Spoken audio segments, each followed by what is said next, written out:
সুপ্রভাত, আবার চলে এলাম সকলের সামনে আমাদের রান্নাঘরে। আর দুদিন পরেই বড়দিন আসছে, সেই উপলক্ষে আমি আজকে টুটি ফুটি কেক বানিয়ে দেখাবো। প্রথমে টুটি ফুটিটার মধ্যে একটু ময়দা মাখিয়ে রেখে দেবো, একটু ঝুরঝুরে হয়ে যাবে।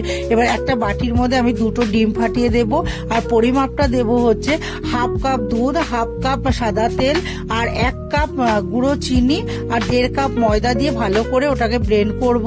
দিয়ে তার মধ্যে আমি 1 চামচ বেকিং পাউডার দেব, আর 1 চামচ ভ্যানিলা এসেন্স দেবো, দিয়ে আর টুটি ফুটি দেবো, দিয়ে ভালো করে এটাকে মিশিয়ে নিয়ে এবার একটা বাটির মধ্যে আমি বাটার পেপারটা পেতে এবার ব্যাটারটাকে ঢেলে দেবো, দিয়ে তার উপর থেকে কিছুটা টুটি ফুটি আবার ছড়িয়ে দিয়ে এবার আমি কড়াইতে জলের মধ্যে স্ট্যান্ড বসিয়ে আমি বাটিটা বসিয়ে দেবো, দিয়ে একদম চাপা ঢাকা দিয়ে দেবো।